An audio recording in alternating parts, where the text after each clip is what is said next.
things. Should we get started? Ooh, those lights are something. Oh, whoa, where am I? Oh, do you guys need the run a show? Oh, yeah. Cool. Okay, well, let's get started. Welcome everyone to this session. This session is called Nothing About Us Without Us, Centering Youth and Disabled Communities when Implementing Cash Transfer Pilots. I am your moderator today. My name's Chelsea Wilkinson. My pronouns are she, her. And I am in a little blue dress with some sneakers. And behind us, we have this like really cool LED screen that has kind of like a blue-green background with the logo.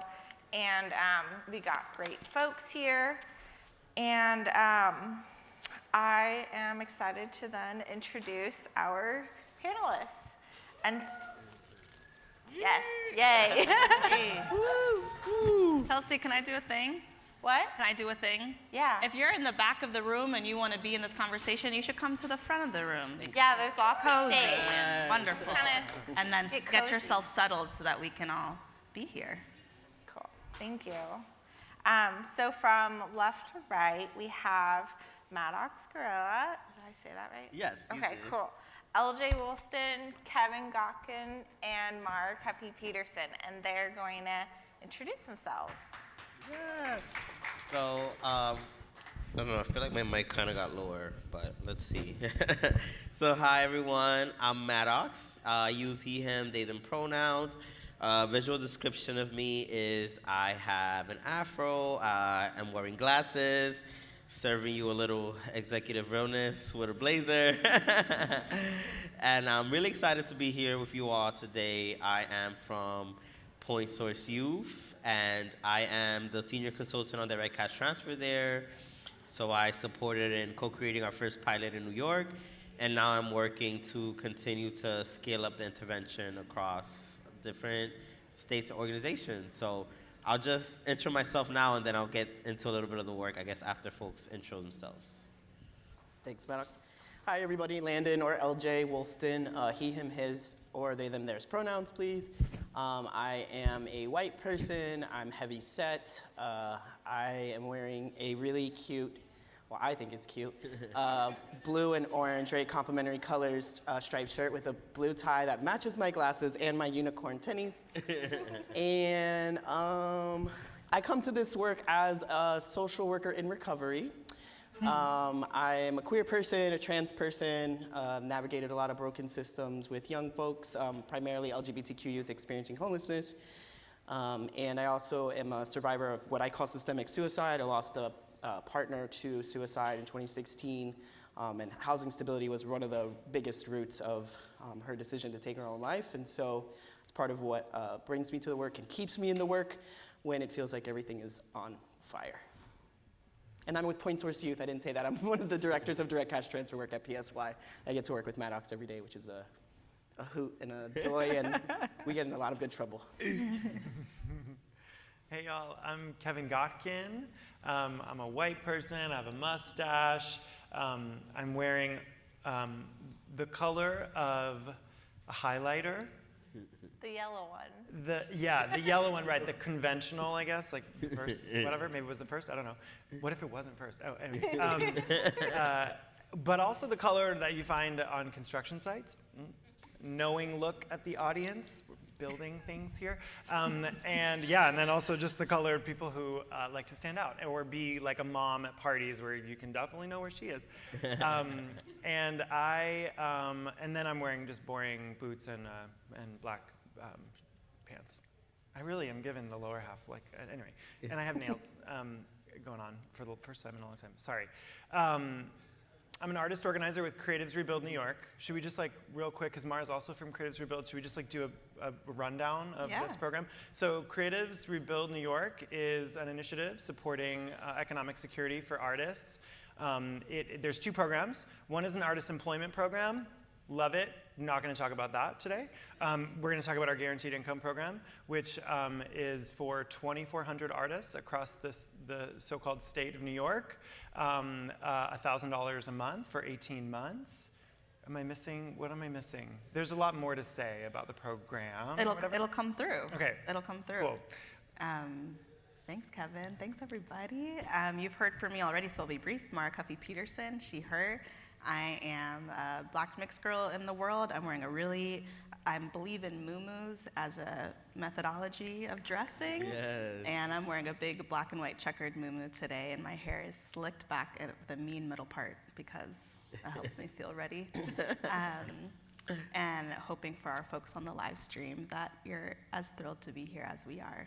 And I'm lucky to work with Kevin at Creatives Rebuild New York, running our Guaranteed Income for Artists program, where we're thinking about the reality that artists are like everyone else, right? They are disabled, they are houseless, they are caregivers, they are parents, they are good neighbors, and they are also fueling our imagination, which is so needed. So that's a little bit about our program. Yeah, I guess we'll talk a little bit about our program since we didn't. I'll start it off and I'll pass it, excuse me, to LJ. So we have 2 direct cash transfer programs at Points First Youth. So we have a direct cash transfer as a housing outcome program where young people are receiving $1,100 a month with a one-time payment of $3,000. Actually, that amount, I'm referencing New York, which is the first place that I started doing this work, but the range could go anywhere from $1,100 to $1,500 across different sites. Depending in the city that we're in, that amount changes. And then a one-time payment of $3,000 that we call for like an enrichment fund to cover any cost of moving costs, things that may come up the way. And then we have our direct cash transfers as prevention program, where we kind of see it as a homelessness diversion fund. So it's a one-time payment of $3,700 that is aiming to prevent young people from entering the shelter system to begin with, whether a young person needs a little bit of cash to pay some rent or they're overdue on a bill and they need some cash so that they're not going to be in a more severe situation. That's the idea of that. And both of our models, we like to do a direct cash plus model that's coupled with supportive optional services. Our cash is unconditional, so the services are optional. The young people are not obliged to partake in any services. We always like to say that while the services are optional for the young people, they're not for our case managers, right? So our case managers are doing peer support, housing navigation work, and different supportive services that may come up. And I always like to say that the supportive services kind of balance out the unconditionality because somebody has somebody to kind of support them and guide them to make impactful choices and kind of work on what the young person wants to work on in their lives. And I'll go ahead and pass it to LJ to talk about maybe what are some sites that we're at. Yeah, so we're currently working on DCT pilots, as Maddox said, in New York City. And we also are working on one in Burlington, Vermont, which we're really excited about. They're about to begin distributing cash in July. We also have pilots in Oakland, California, 3 different CBOs in Oregon, and we've got a bunch of stuff in the pipeline. We just started working with Baltimore. We have Atlanta on the horizon, Los Angeles on the horizon, Boston on the horizon, a bunch of different communities that we're working with, partnering with, and looking forward to working with. I don't know if Maddox said this, but our ages are 18 to 24, and the cash amount really does vary across communities, and we're more and more really encouraging our partners in different communities to bump the numbers up. We know that particularly in larger cities where the market is incredibly strained and folks are, sometimes might have a voucher, but there's just no inventory. Like the cash amount of $1,100 in New York just hasn't been significant enough to actually meet a lot of young folks' needs. And so really encouraging our folks, like how radical can we be? How much can we push the envelope? How much more can we give? And if it means that we're supporting less young people, but doing so more impactfully and more meaningfully, that's certainly our goal. And the funding comes from a mix of a bunch of different places, public and private. There's not one specific funder. And so And then, of course, as folks were talking about earlier, there is a research component in most of our communities. We work with evaluators, and from small to large, we have like in-house evaluators who are just doing like storytelling work and trying to understand like what is the impact to each individual young person.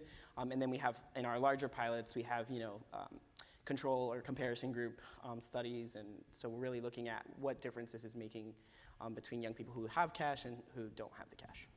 Amazing. I just love the two of your programs. And I'm based in Portland, Oregon, so I know some of those Oregon ones. So we had brought together like these two proposals were originally submitted, and then our committee kind of decided like how to bring them together. And originally we, brought youth and disability justice together as a way to dig deeper, because often these two groups are left out of decision making, and that directly impacts their lives, as well as they're impacted by systemic barriers that infringe on their autonomy and ability to build and hold power. And in our initial conversations with everyone here, the act of actually collapsing youth and disabled communities into a singular category surfaced as kind of this problematic pattern that happens and actually, risk perpetuating harmful stereotypes and identity erasure. And so we thought it was really important at the beginning of our session to just acknowledge that, and as a way to kind of disrupt it. And and then to just like give some space to kind of like unpack that a little. And so Kevin, I'd love, to give you some time to kind of elaborate on that. Sure, yeah. Well, audio okay? Is it? Okay, sorry, I just like have the sense that it's not loud enough. But just like scream, I feel like interrupt, I like to say disrespect etiquette in the name of your access needs. So at any time, please disrespect. But just to say, thank you to Chelsea, thank you to the program committee, everyone who's like worked on this, like just this thing that happened where a proposal about youth justice and disability justice were kind of, combined shows a care in the programming process that's, I think, unusual for conferences, so like thanks for that. And yeah, as Chelsea mentioned, like it brought up some things, namely I'm a disability organizer, and it just comes up a lot that disabled folks are often treated like kids. And so there's like a particular soreness around that often. I imagine also, I'm not a youth organizer, but I imagine it's the same way, that a lot of kids don't want to be considered like disabled or somehow like all of like the ableist tropes that like can be conferred onto kids. It's like not a full person or whatever. So, but I don't think we need to do either of those things, and so just to name that at the outset, but then I think what we'll talk about and what's been really resonant as we've been planning this session, which has been so enlightening to me, I'm so grateful for all of these teachers on the stage, is just that the work is intersectional. Like it just fundamentally is. It's aspirational for us to bring intersectionality as a paradigm to the work, but it also, working within the systems as they are, that we're trying to dismantle forms of equity, just automatically reveals intersectionality as an accurate description of the world to you. So in the last session, I talked a lot about this, talked about benefit programs and the way means testing for benefit programs can be tricky when someone is deciding whether to be a participant in a guaranteed income or basic income program. So that's a really good example. It's also like right there's folks who might be on a disability benefits program because they identify as disabled or not. It kind of doesn't matter whether people claim disability as identity when we're designing programs where we don't want people left out. So yeah, I think, and I'll just like stress again something I said in the last session, but just the reasons that we need guaranteed income become the reasons that guaranteed income programs don't reach folks like disabled folks, folks like young folks. There are these intricacies that come up, and I'm like really interested in the intricacies because I worry that program design that doesn't fixate, obsess, like really worry about those intricacies is designed for people who are actually already supported by other systems. And then we have to wonder, like, are we designing programs that are actually not reaching the folks who are like most need this stuff?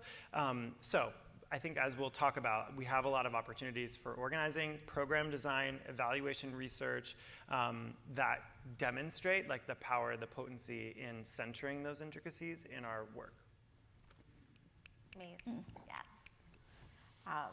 So I'm gonna now, like, so much thank you for that, and like I just loved working with you guys, and like, because for me, like personally, this whole session was also a learning experience, and I think that's like something that's so important with these conferences is like all of our sessions are learning experiences, and we're wanting to just like contribute to the broader collective knowledge of us all here. And so now we're going to pivot to kind of like talk about some youth justice and what that looks like. So solving the crisis facing unhoused communities is an urgent issue. It's an ongoing issue. It is a crisis always. And there are many different solutions and services out there, but often they are not accessible to transition age youth who are too often omitted in policy discussions and actions. Rarely are youth trusted to manage money, and youth voice is frequently overlooked in design and evaluation of initiatives that are aimed to improve their health and well-being. And so what are some of the unique challenges youth face? Yeah, so I think when we think about what Chelsea said around housing historically leaving young folks out, I think part of the issue is that the crisis of youth homelessness is largely invisible. And when we think about homelessness, we have oftentimes like this image that is conjured up, right, of like an older person, right? And like, and so young people like not fitting the stereotype of what homelessness is by default automatically oftentimes leaves young folks out. And a lot of young people are experiencing homelessness, houselessness, or housing instability right around us, and we may not even have that sense, or we may not know it. And then of course, like, you know, all these issues, like not just our identities are intersectional, right? All these issues that we're talking about today are very intersectional. And so when we think about like a living wage, like a lot of young people are working these jobs that don't pay for housing. And so like there's this automatic presumption that you should be in shared housing because this is the age that you are, or like, you know, but then that doesn't take into account like a lot of our young people who have housing struggles have dealt with incredible amounts of trauma, and maybe like living alone is really important to them, right? And so in like systems or larger cities, like we're thinking a lot about, I live in South Florida, the crisis in Miami, while different from the crisis in New York, also has a lot of similarities, right?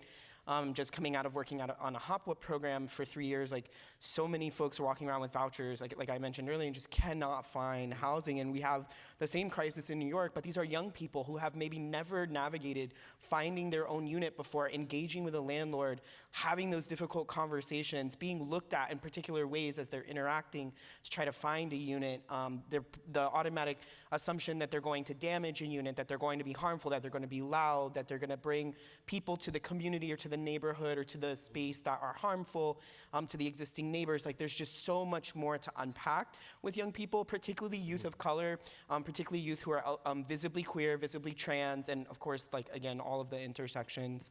And then of course, we know that the shelter system is like largely adult-centric and ill-equipped to serve as a safety net for young people. I can't tell you how many times working with young people, they were like, okay, like I will like trust you and go to this shelter that you have said is the best of the worst, because that's how I'd always frame it.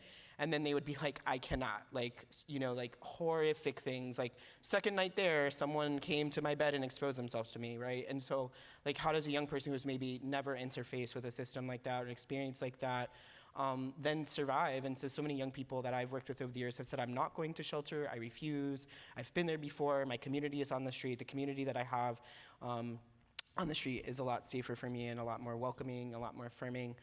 We have a lot of love and support for one another than what I would find over there. And so that's just a little bit about, I think, like the housing system and how ill-equipped it is to really support young people's needs. And that includes, of course, our shelter and emergency system as well. Yeah, for sure. And then you think about, when you think about the money piece, right? It's like, oh, we can't trust young people. They're going to spend that money on go crazy partying, and they're going to spend it on drugs and alcohol. And, all of these like rhetoric that we know are paternalistic and adultist, and again, like it's not true, right? Because when you look at the data, it shows that across the board, when you see the guaranteed income dashboard, when you see the child tax credit data, when you see data from other pilots that I've seen, across the board, it's less than 4% that people are spending on recreational use, right? So automatically, kind of like the data already shuts that down, as I like to say. And then it's important, I talked a lot about it earlier, right? It's important to know that with housing, we're existing in an industrial complex, right? With the nonprofit sector and then, the shelter system. So we know how harmful that is for youth and how oftentimes youth are not part of decision-making things that impact their lives, right? So, we want to talk a little bit about where does DCT come into? The DCT comes in to kind of tackle all of those things, right? Our intervention was co-founded by young people and still is led by young people. Whenever we're in a community, we make sure that the first people we talk to are young people. Like, we literally will not start work if there are not young people at the table. It don't matter if it takes us 6 months to get started and, like the partner feel like, why are we taking so long? We're like, well, where are the young people? Why are you taking so long? We want to get started too, right? So that's a key piece for us to make sure that. And then I talked about this earlier too, but I'm like always talking about it because we have to really embed it is the institutional trauma, right? Like, we know that going into the shelter is harmful, so we want to avoid that at all costs. So make sure that we're giving young people money and then having somebody work with them to what are your needs? What do you want to take care of? I like to think about the supportive services as that's like their personal manager. You know what I mean? Like, it's not like a case manager, right? But like a manager. Like, what do you want to do with your life? What do you want to do today? You want to work out? What do we got to do for you to work out? You want to buy this? What do we have to do for that, right? So thinking about it like that. And then lastly, this is cost effective. When I see New York, it costs, our pilot in New York is $30,000 for 2 years for one young person, a little bit under $30,000. And a shelter bed in New York for 1 year is $60,000. So when you see that, you're like, that's 2 young people you could give that Red Cash transfer for 2 years. And then when we think about the juvenile system, it's nearly $90,000 if a young person enters the juvenile system in 1 year. So that's nearly 3 young people that you can give DCTs to, and you're also reversing the adversities of a young person going through that. That's amazing. 3 times more efficient, and also just starting that foundation with trust, because it's starting not from the point of view of, okay, you need to do this, you need to go here, you need to have this in order to solve your situation, but it's actually like, here's the money. We know what you need to do, and we know what you want. Like, we know and so there you go. And then having someone to just like be there to support that person and kind of be their guardian angel in a way. It was just like, what do you need? It's so wonderful. I'd love if you could speak more to like what specific ways can young adults have agency and input in then design, implementation, and evaluation, because it's amazing you guys are youth-led. So Yeah, so first off, like I said earlier, is like starting with the young people, making sure that young people are there in the community. Whenever we go to a community to do direct cash transfers, aside from the youth who are recipients, we always like to hire anywhere from 2 to 6 young people that we pay at a rate of $115 an hour for their consulting to guide us around, like, they're the experts of their community, right? Like, what works in New York might not work in Vermont. So we need young people there to kind of inform us. And also, I always say, like, there's always something we're going to learn and evolve from the program, from each community that we're in. So that's number one. And it's uplifting those lived experiences to be part of the co-creation. Number 2 is also young people can support us with, what's the cash amount? Does $1,100 make sense? Does it need to be higher? The frequency of payment. They're also able to support us with what payment options should we have available? Should we have Cash App, Venmo, checks, cash? What about undocumented youth, right? They need to have preloaded debit card as an option. Even the way that we design our pilot in New York, us claiming the income as a gift came from young people. Young people saying, We don't want all the money to go to Uncle Sam, so can it be classified as a gift so that that money doesn't go away? So that's part of the first part, the pre-implementation design piece. Young people are also able to kind of support with hiring staff. Young people know what's best, right? Like we found right now, there's kind of like different personalities for what makes sense, right? Excuse me, this is a program that's innovative. So we want the program manager to be somebody that's a trail, like pushing the envelope forward, innovative, not somebody that's like business as usual, because we know that that's not gonna work. When we think about the peer navigator, right? These are some of the key positions in our pilot. The peer navigator, we need it to be somebody that's outgoing, that's friendly, right? Because that person serves as the liaison or the glue for the young people. So it's important to have young people as part of your hiring to make sure that they're kind of able to tease out, oh, like does this personality make sense versus not, and kind of call out or call in some of the skills or expertise that are needed to fulfill those roles. And then when we talk about implementation, and I just want to emphasize how important it is this is like my formula for authentic youth collaboration is this right here, right? Making sure that young people are part of pre-implementation, design, implementation, and evaluation all across the board, not just have young people at the beginning, we're gonna consult with them, ask them what they think, and like bye, we never hear from them again. No, it's making sure that all across the board, we are collaborating with young people and that young people are informing the process all across the board. Because as the program continues, young people are able to support with technical assistance to the staff. They're able to do troubleshoot any issues that come up in the programming and inform that. And they're also able to talk to young people that, you know, might feel skeptical about it, right? Like I had an instance in New York where there was a young person that was like, this is great, but I don't trust brokers, you know? Oh, like capitalism sucks. Now you want me to talk to a broker? Like, yeah, you know, you're giving me this money, but what about capitalism? And we had to kind of talk through that and say like, you know, your feelings are valid. And also you can share this with the realtor and they can support you in a way that fits and suits you. And that young person had a whole change of heart, right?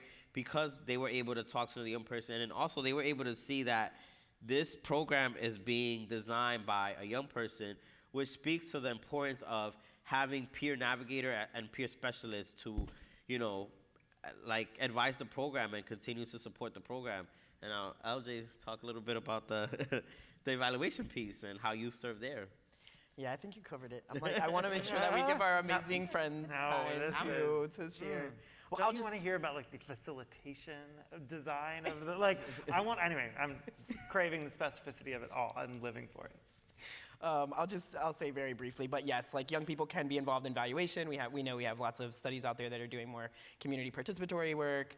Our young people are involved in narrative change work. Like anything that's going out in terms of data should be reviewed by young people. If it's not being reviewed by young people, why is going out into the community? Folks are in a pilot. Are they getting to see information about the pilot that they're in first? I think this is a really important issue that we're not elevating. Like we're sending data out to funders and donors and like, you know, other CBO staff, and like young people have no idea how like the cohort that they're a part of may be doing more broadly, and sometimes like don't get to interact with each other because of confidentiality, but like who made up that rule? How do we mitigate that, right? How do we push the envelope so that young folks can be more in community with one another, and and across all pieces, including the data, how it's disseminated to whom, when, and what their stories and narratives look like. Like we oftentimes take a consent and say, where you have blanket carte blanche to share your story in whatever ways that we feel work, but like what if the ultimate product or the way that that young person's story, now that they've given over their likeness and whatever is shared, does not feel good?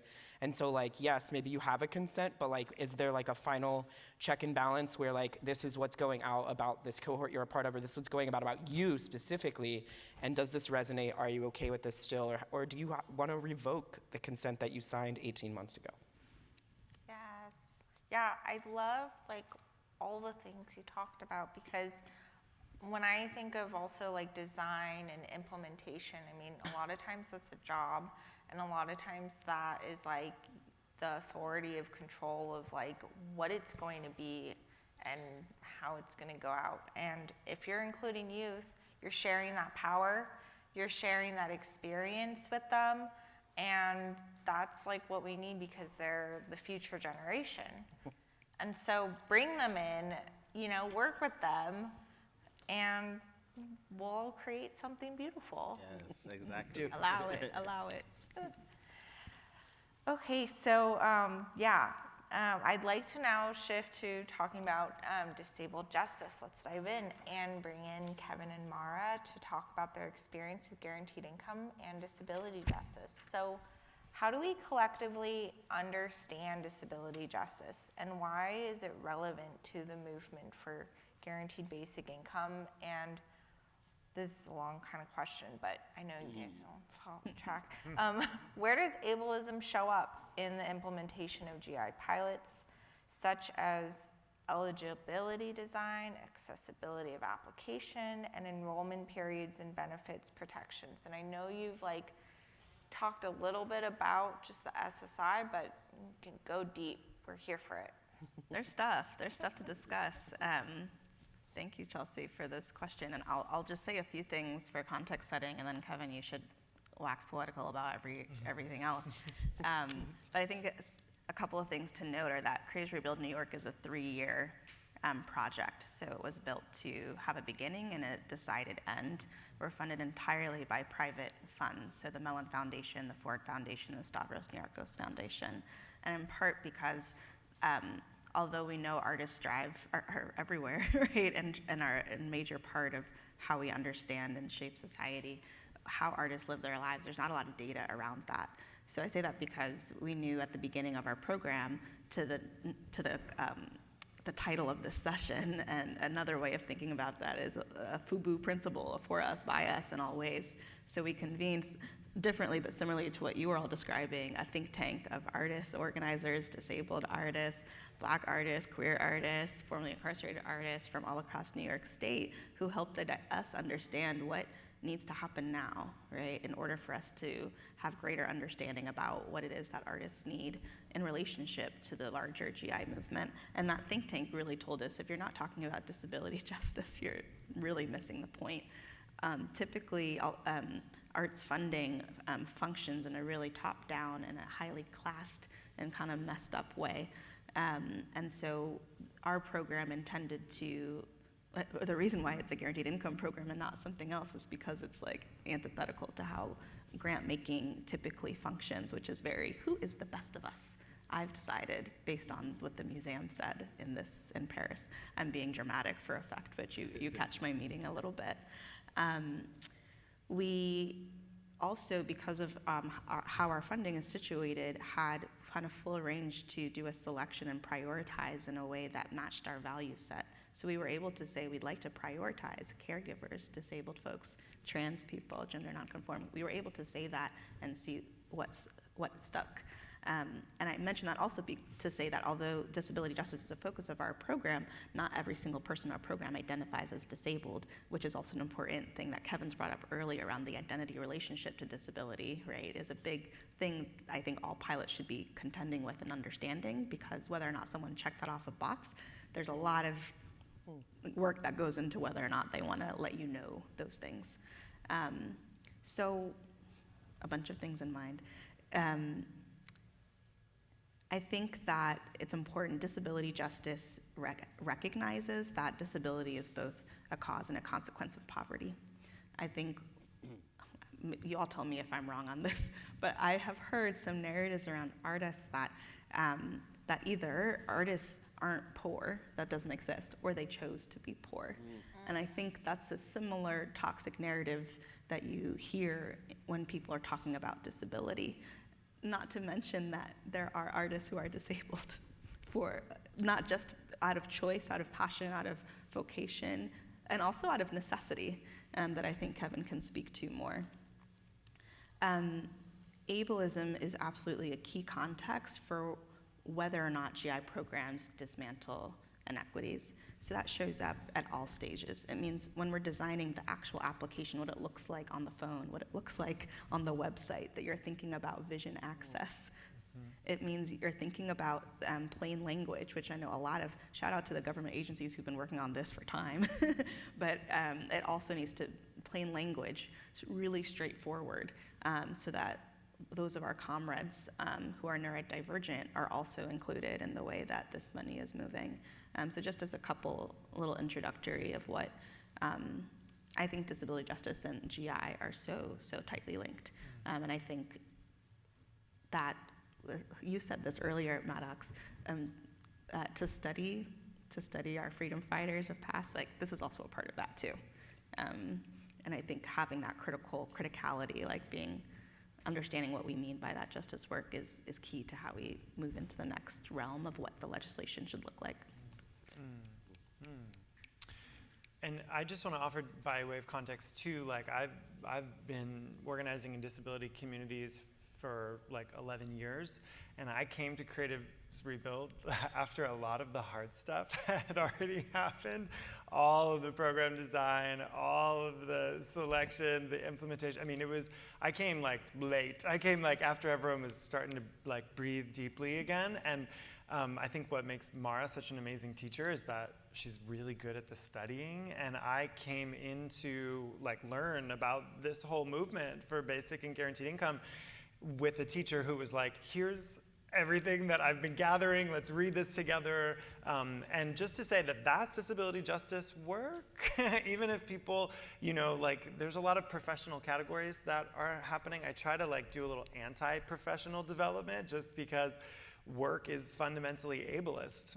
Just fundamentally, capitalism and ableism are mutually constitutive. So, just so the way people identify as organizers around certain things is actually kind of, I think we all kind of have been talking about this, it actually kind of undoes some of the work because you can't just be a disability organizer. So anyway, just to recognize that I came to this program with a teacher who had already been mapping all of these intersections and intricacies, and that was just amazing. And we should call that disability justice work, So yeah, I guess also just to share the way that disability justice shows up, I think in this movement, is that we have to recognize disability justice as fundamentally anti-capitalist. Yes. The word disability justice, it comes up more and more. In my newsletter, every once in a while find the weirdest ways that it's showing up. I had ChatGPT define it. Wrong. They did it. It was totally wrong. So we need to just do the citational practice here correctly. Disability justice is built by queer, trans, disabled people of color in the early and mid 2000s. There's a really wonderful primer about this that tries to correct the record from Sins Invalid. Skin, Tooth, and Bone is the name of a document that really we should cite.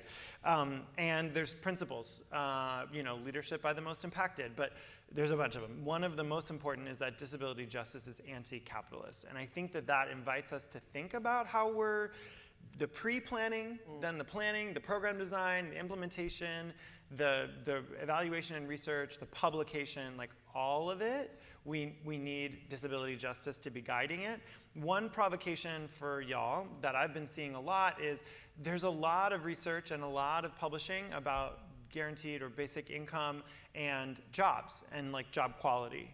Jobs are rad. Love a good job. Jobs. But jobs, there are disabled folks who just will never have the accessible workplace that they need. I think there are some folks who, in an inaccessible and ableist world, need to have the right not to work. And so then it's like a lot of our orientation around like job quality is better. We're talking often about non-disabled people and the job quality that they're experiencing as they're in these programs, which is like great, that's rad, right? But again, like the aspirational, let's leave no one behind, let's actually let basic and guaranteed income target the folks who need it the most, like then we're not, there's a value and action like misalignment thing happening. Sorry, I'm coming out real hard, but I just want to say. We're feeling, it's good. I'm so energized by what's happening here. Anyway, so living for it, and I'm wearing the color of caution, I guess. I also just want to say, guaranteed income is already built into the logic of money power. Like the Federal Reserve Bank's policy of quantitative easing that created easy money for banks, that allowed for, when Silicon Valley Bank went under, for everyone to say, let's make them whole, was the phrase. I don't know if y'all heard that. Like, we need to make the bank whole. that's guaranteed fucking income for the banks. Like there's so many ways. I've just been listening to this podcast called The Uncertain Hour, the most recent season from an NPR Marketplace podcast. It's so good. It's about the for-profit companies that spring up to do welfare management in various states. Tens of millions of dollars. I think this one that they follow has like a revenue of like $40 to $50 million every year, just managing the work requirements that have now just been added because of the debt ceiling negotiations, right? So like that's a guaranteed income. That there's a for-profit guarantee for the folks who are requiring sub-minimum wages, shit that should be illegal for folks who are on public benefit programs. Like that actually is already there. So I wanted to offer also this framework for us to think about like when it's difficult, when we really think about the provocations of disability justice for this movement organizing, when it feels tricky. How do you get someone money when that is going to affect their benefits check? SNAP goes away. Like, what do we do? What was I just saying? What's the other side of that? The other side of that Oh my God. I was like trying to come in with this optimistic.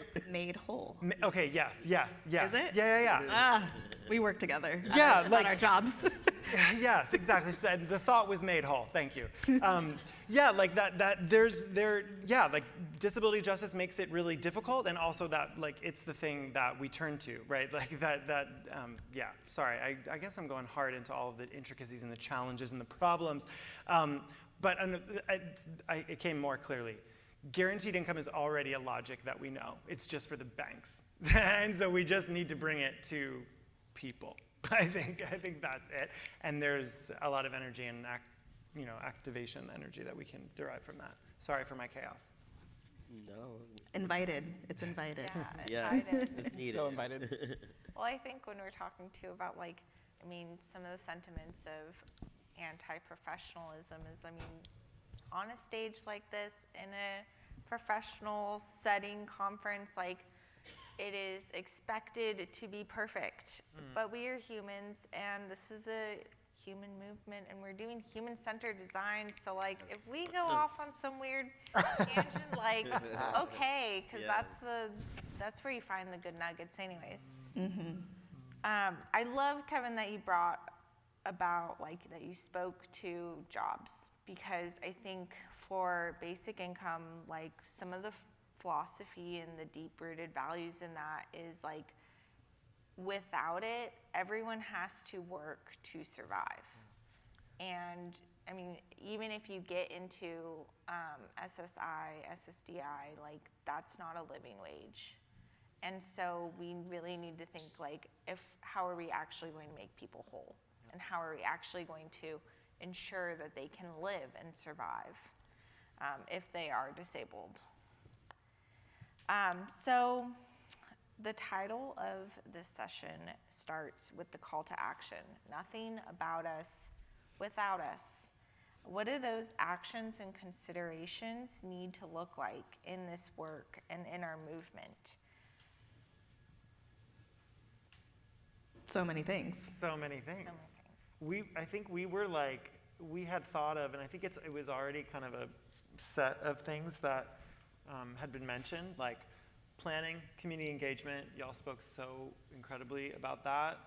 And then program design, and also evaluation and research. There were some things in kind of each of those categories that we wanted to offer.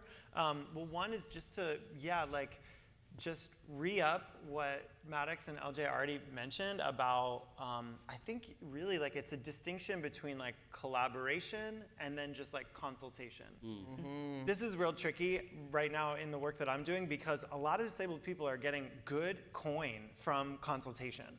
And there's sometimes where I'm go do the meeting, take the money from the organization. You know what I mean? I want them to consult. I actually want the relationship for some people to be really weak, because they can just take the money and go. But that actually is not gonna work for real good engagement. It needs to be more of a co-organizing. Our lives need to be understood as entwined, you know what I mean? Not just thank you so much, and then you leave a coffee date and you 3 months later see that you're listed as like an engagement partner on something, and you're like, I didn't give really consent for you to now use like this as a consultation thing. So just like monitoring what consultation is right now as a professional category, but also in the way that it often leads to co-optation, like that, I think that is really important. That's like pre-planning, and I just love what y'all said about the slowness. Obviously that comes up in disability organizing too, like moving at the pace of our body minds, absolutely essential. Yeah, and it also brings to mind just the process of consent and agency is long going and always, actually, right? Like it's not like, it can and ought to be, like protocol sounds like really clinical. And I know like so many of us are engaged in consent processes because we care about the research, because we want to make sure that we're like sharing out what we found out and how to change and adapt along the way. But I think it has to happen more than once to the example that you just described. Yeah. Would you mind, I mean, anyone else jump in here, but would you mind talking about, like, they're not solutions. The solution would be uprooting ableism and capitalism, but workarounds for program design, because you have mapped this and kept tabs on this so well, and I feel like we should shout them out. Like, what do you do to get people cash? Absolutely. Yeah, I mean, I should also just shout out, I think I probably see a lot of people in here who have been working on waivers, different levels of waivers at the local and the state level for a long time. So like shout out to, because you have really paved the road for a lot of other pilots to be doing their work a lot better and in alignment with the principles that have been described out here. There's always more work to be done, as we know. Is anyone on the GICP listserv? Yeah, you saw there's stuff going on in there like right now. Like, did you see the whole thread yesterday? Anyway, all to say, there's yeah, you know what I'm saying. So, so like thing number one, I think also to allow for that work to flourish requires time, and I think this is not quite answering your question, but there's a lot of funders who want to support this movement, people who are working in philanthropy, who are at big foundations, and I think it's important for those folks to also appreciate that slowness is a virtue, because rushing the process might cause harm down the line if you can't secure that waiver, if you can't find the right partners that you need to implement the work. ABLE accounts. Yes. Let's talk about them. ABLE, not quite a workaround, but something everybody should know about and be thinking about as they implement their programs. Benefits counseling, you talked about benefits counseling as an approach and as a strategy. I think it also gives participants sort of a touch point to what the program is about, right? I've heard from some participants might feel isolated. The irony of a guaranteed income program is that it's about this, like, that we are all deserving and anti-bootstraps, and yet at the same time are left to, because of our belief in like agency and trust, right, are left to their own accord to deal with the fallout when it may happen. So thinking about benefits counseling, I love the peer navigators, right, youth navigators, right, as a component that could be like become standard in how these programs are implemented. Hold harmless funds. I feel like that conversation was big and the conversation fell off a little bit. So I want to talk to everybody about how are you really, and also what does a hold harmless fund look like at scale, et cetera, et cetera. So ABLE account, what is it? Banks. It's a bank account. Yeah, it's a 529 federally regulated savings account. So it's a similar structure to like the college savings account, tax protected, I guess. It's a big innovation. So before ABLE accounts, one of the only ways that disabled folks who use public benefit programs can really have excess wages in excess of what the eligibility for those benefit programs is, they'd have to form what's called a supplemental needs trust. These are really powerful. They are like court approved arrangements where there is a separate entity, a trust, that is managed and administered by someone, sometimes a nonprofit, sometimes an individual, and they spend any money in that on the living expenses for a disabled person.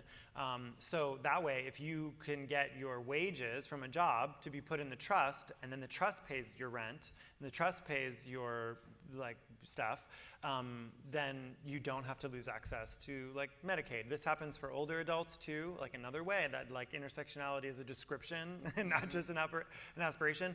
There's a lot of ways that older folks and disabled folks using trust, for example. So ABLE accounts came along a few years ago and were like, here's this protected, it's basically an account. You don't, it's basically a trust, except you don't. I should also say in special needs trust, there's a lot of manipulation. People are stealing from disabled people through these trusts. It's fucked. It's messed up. But ABLE accounts now, you can open one yourself. There's some regulations. They were just changed I think in the Inflation Reduction Act, I think. So now there's wider parameters, but right now you have to have acquired or been disabled before age 26, but you don't need to have, you need to be ready to, but you don't have to have a disability determination status from, usually it's the Social Security Administration. Which is huge, huge, huge, huge. It's huge. So now, like, you have to be ready to provide documentation. We're not going to get into that because biocertification around disability status is just it is like master course in the intersectionalities of racism and ableism and all that stuff, right? Like it's really bad, but you don't have to like prove that you have this disability. You can open the account and get it going like soon, and then through, this is what Mara has worked on so amazingly, is getting cash transfers to happen through this platform called YouGift that can go right into an ABLE account so that it doesn't touch a person's bank account that might be monitored in a means testing process. Yeah, talk to me about it. And ABLE stands for Achieving a Better Life Experience, and they're state run.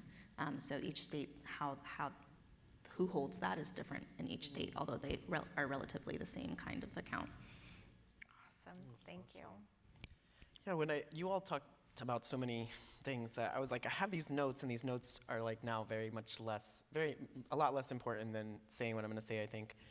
One thing, Mara, you were speaking to is like being really intentional on the front end. I think you were saying, so like you don't have these massive like cataclysmic issues that impact folks on the back end. And I'm a big critic of nonprofit, and I said I would never work for a nonprofit again, and I saw a nonprofit doing what I would consider radical work and was like, okay, maybe I can like silence my values around this a little bit and give it a shot. Very much harmed, and another factor in my partner's untimely suicide was definitely the nonprofit industrial complex in so many ways, and I could like really ideate about that. But I think it's really, really important. Like, I think it's Adrienne Marie Brown that says like we can only move at the speed of trust, and I may be wrong. Okay, I see heads nodding, so I'm getting that right. And I really think like that applies to like so much of our work, right? From working with funders to working with young folks, folks with disabilities, all across the board. Like, we cannot do this work in ways that are sustainable and transformative if we don't slow down. And so I think part of our role is really pushing, if we're like, we do technical assistance work, so we're pushing organizations to think slower, to move slower. Like we talk about young people being at the table, and then I'm in so many meetings lately where the conversation is moving 90 miles an hour about evaluation. And like, you know, there was a meeting recently where a young person was in the chat, like, I am so lost. And I was so in the conversation, I didn't even see that message. Like, it took someone else messaging me to be like, hey, did you see that, right?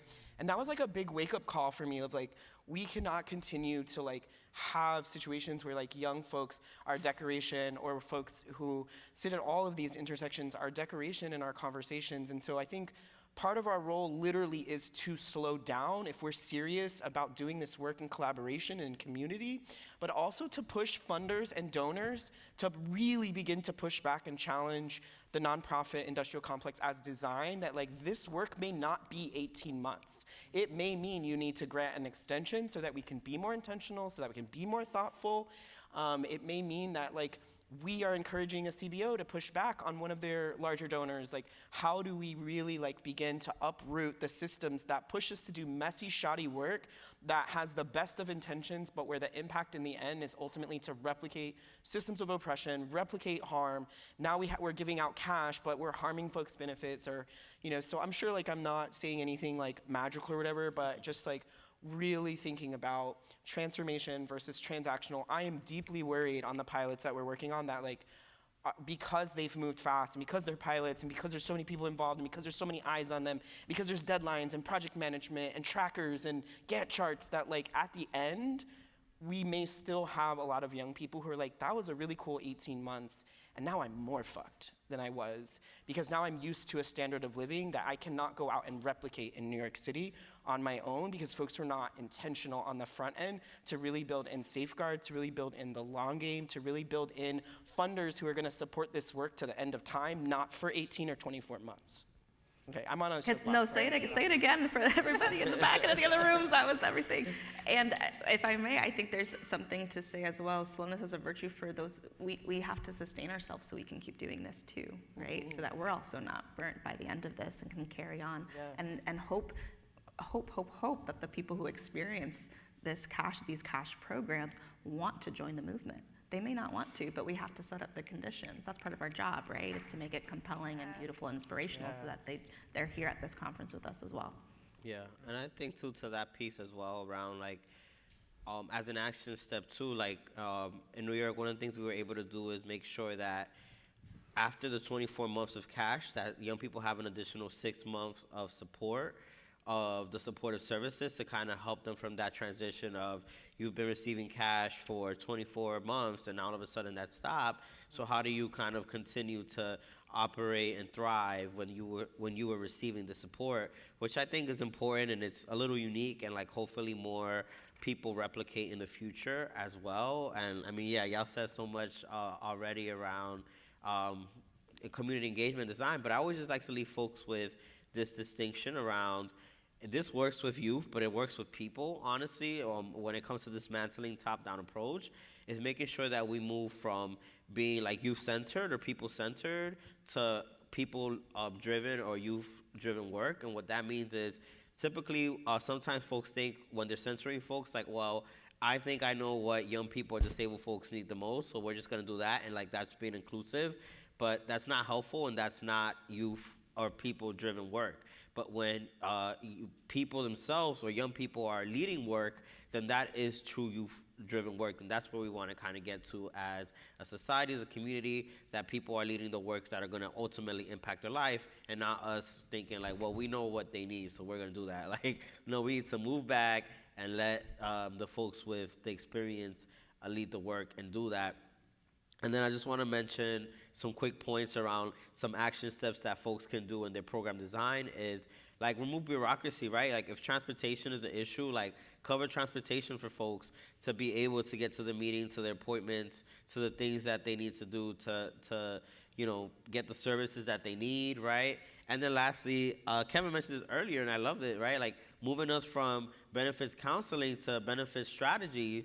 So one of the ways that we were able to strategize with our community in Vermont was across the board when it comes to youth homelessness, the benefit that most young people use is SNAP, right? And that's typically like $200 a month, right? So for an individual person. So in Vermont, we said, if that might be effective, why not include that in the amount, right? Like we don't have to give people the tip for tat. Well, you're gonna lose this if you get guaranteed income and a direct cash transfer, you're gonna lose this.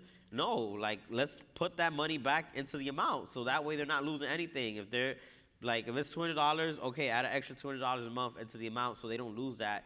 And that's kind of the strategies, those benefit strategies that we need to move to, and that's the power that we have in pushing for that and pushing for those designs that are inclusive in that regard. Awesome. Yes. We are. Yeah, that's it. You did that. I love it. I heard so much about just wanting to reaffirm that we are disrupting the status quo and that our disruption needs to be formidable. We need to bring everyone together, and can't happen without youth and disabled communities being a part of it and leading it. So we're at 12:02. Did anyone have a question? Oh. So wait, are we supposed to? What's the next move? Or do we go until 12:15? No. No, it's 12. Okay. What if we? So I gotta wrap it up. What if we heard the question? Huh? What if we just heard the questions real quick and then talk about them at lunch or something? Yeah. Yeah, Yeah. we see you over there.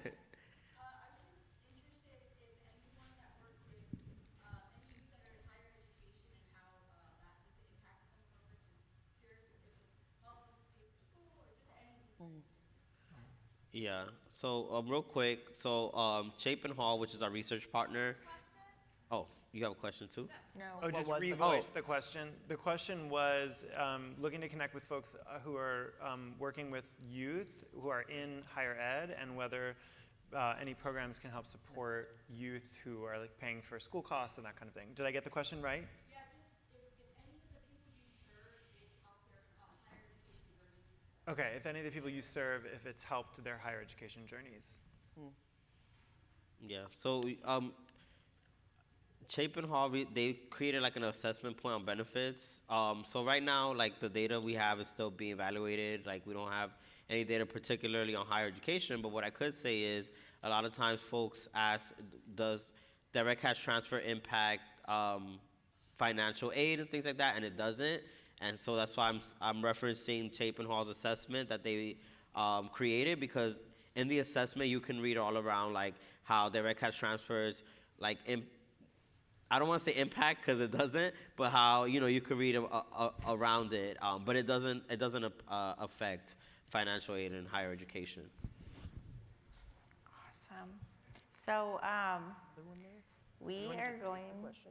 Huh? Were we just going to take the question so that we can meet these people at lunch? Oh, I thought that was the plan, sorry. I mean, if folks from the audience have questions, we are about to head into 75 minutes of lunch. And our amazing speakers here are going to be having lunch with you all. So definitely continue the conversation. So we will now be heading into a 75-minute lunch break, which is sponsored by Inherent Good. The good folks at Soul and Smoke will be serving up barbecue in the Grand Studio, and it's just in the back there. There's vegetarian and vegan options available. After making yourself a plate, we invite you to pull up to a table with one of our participating pilot organizations for the pilot lunch social. So different pilots are going to be kind of like have information at these tables, also in the galleries, and so you can have just like an opportunity to learn more. And then we will, oh yeah, see, this is the map. Find a program and pilot that you want to learn more about and connect with. How easy is that? And then we will resume programming at 1:15 in the Grand Studio with the next plenary session, which will be centering community voices, building strategic campaigns. Thank you so much, everyone.